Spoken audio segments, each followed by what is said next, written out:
All right, today's viewer's choice criteria is romance, bold, fun fold, heat foil machine, and pattern paper. All right, this is going to be pretty interesting. I have this foil from Trinity Stamps. I think it's called Love Hug. I'll definitely place all the supplies in the description. I'm not too sure what the name is. So I'm gonna place the plate face up, foil sheet shiny side down, and then the cardstock, and I'm gonna remove the excess, and then place washi tape to kind of make sure it stays secure. And then I'm gonna place the plate on my my glimmer foiling machine, and then I'm going to put all the plates on top of it, and then press the timer. Once the timer, so you can see that green light is flashing, once the timer is done flashing, then we will carefully remove our plate to try not to shift it too much. And then we're going to put it in my Sizzix Big Shot machine. I did put 2 extra shims, and we're gonna run it not too fast, but not too slow. Okay, just enough for it to add that pressure and that heat to kind of become one. Okay, and then we're going to remove the washi tape and then slowly peel back that foil to reveal our design. Now, I wasn't too worried about the overfoiling because of the simple fact that I am going to be die cutting this. And with die cutting it, I don't have to worry too much about the overfoiling on the outside. So it made it a little bit easier, but if you're going to use an image that you plan on foiling on top of, but you're using the entire panel, you definitely want to cut off as much excess foil as you can. So I'm going to place this on my score buddy. I did not really have a specific measurement. I just scored about a half an inch off the side and then I folded in. You want to make sure that you really enforce that fold so that it will close, um, the card will close when you are sending it to your family member or friend. And so I placed the die on there, and to make sure the position was right, I went ahead and I put our color cardstock on top and then placed the die, removed it, and taped it, and then ran it through my die cutting machine.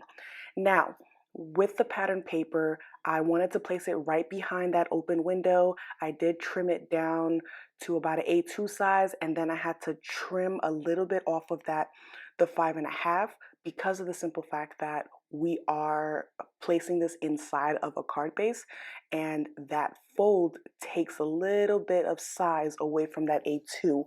So we're just trimming just a little bit so that it does not stick out of our card base. So now I'm just going to apply some glue to the back of the window and the inside of the panel. The card base, excuse me. And this is my Bearly Arts Precision Glue. And I'm going to put the pattern paper on top. And I'm just going to be careful to not smudge it so that I can at least see everything and you don't see that glue residue around our window. Then I'm going to close it, place something on top, allow it to dry so that we don't have to worry about anything being removed or slipping, right? Once it dries, I'm going to take out my romance script from My Favorite Thing background stamp. I'm going to place the white die cut that we did from the card base back inside, and then put a easy seat tape around it to kind of hold it in place. And then I will bring my MISTI. Oh, I did also place a post-it in the back of the card just to keep it clean because it was like perfectly white and I didn't want to mess it up. So I did put one in the back of the card. I'm going to take my MISTI out. I'm going to remove my mouse pad and my sticky grid. I could have left my sticky grid in, but I did not want to, again, make the back of my card dirty. And let's be real, my sticky grid sheet is a hot mess, okay? It has been stamped on and I've tried wiping it down. It's not going anywhere. So I kind of just placed it in there. And then I went ahead and I inked my background die. Um, you see, I moved that down, but you'll see I'll take it out.